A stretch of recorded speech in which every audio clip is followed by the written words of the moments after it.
I'm sorry, abduction, which is pulling the thumb out this way, and extension, which is pulling the thumb this way. Okay? With the thumb, it's tough to keep track of these, right? Extension, abduction is away from the midline, right? So we're trying to prevent both of these with this tape job. All right?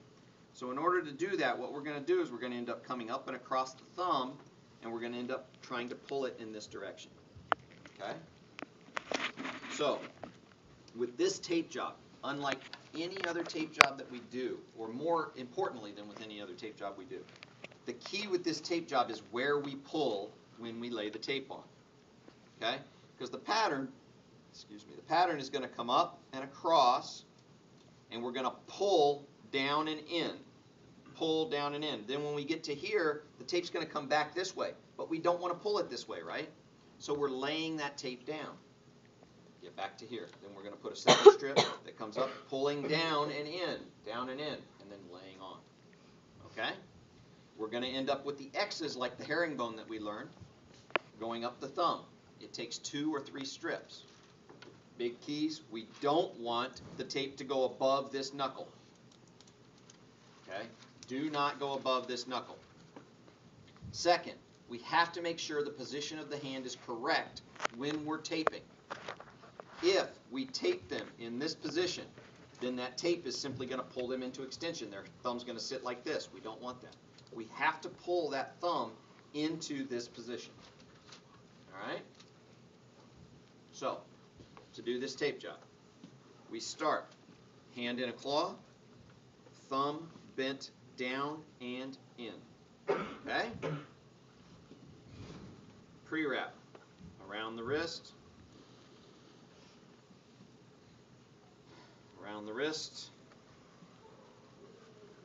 up and around the thumb,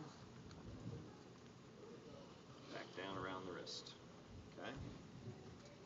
Now, normally, we're going to practice this with pre-wrap. Normally, if I'm doing this tape job on an actual athlete, I'm going to use power flex instead of pre-wrap. It just fits better around the thumb. Okay? But you can use pre-wrap and it works just fine. Okay? So, there's that. Have to put anchors on first, right? So, my anchors are wrist anchors.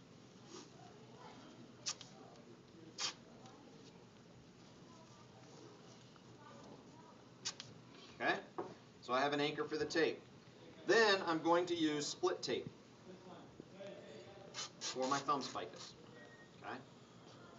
Now, when I do this tape job, I'm going to apply the tape over that TFCC, and I'm going to come up with the strip to the joint. Okay? When I get to the joint, I'm going to crimp in that space. I'm going to go around the proximal phalange, and I'm going to come down off of that joint to the back of the hand. I'm going to tear it here. You can do this continuously. Trust me, it's very difficult. Do the single strips, okay? Do the single strips.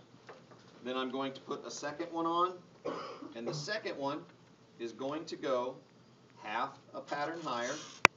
And when I'm putting this on, and the first one as well, I just did it kind of naturally, but what I'm going to do is I'm going to push that thumb slightly down and into adduction so that when the tape comes across, I'm pulling it that way. I'm also pushing the thumb in that way because I don't want the thumb to end up back in extension. So I'm pushing it down, and I'm not trying to just push it into adduction. I need that thumb to flex at this joint. Okay, so I need to push down and in, come around. Okay. And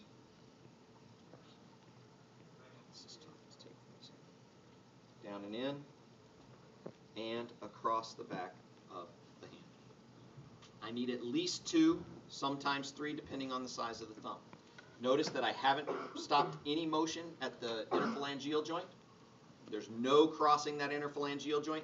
And notice that the tape here crosses the MCP joint, right? If it doesn't cross the MCP joint, it's not preventing any motion. Now, once I've done that, I simply need anchor.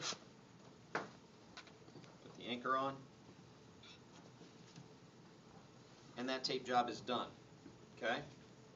Now, that provides some support, right? Not a ton, but some, okay? Now, this is a tape job that, depending on the athlete and what that athlete has to do, you can adjust and you can make stronger. And so we're going to learn a couple of ways to make it stronger.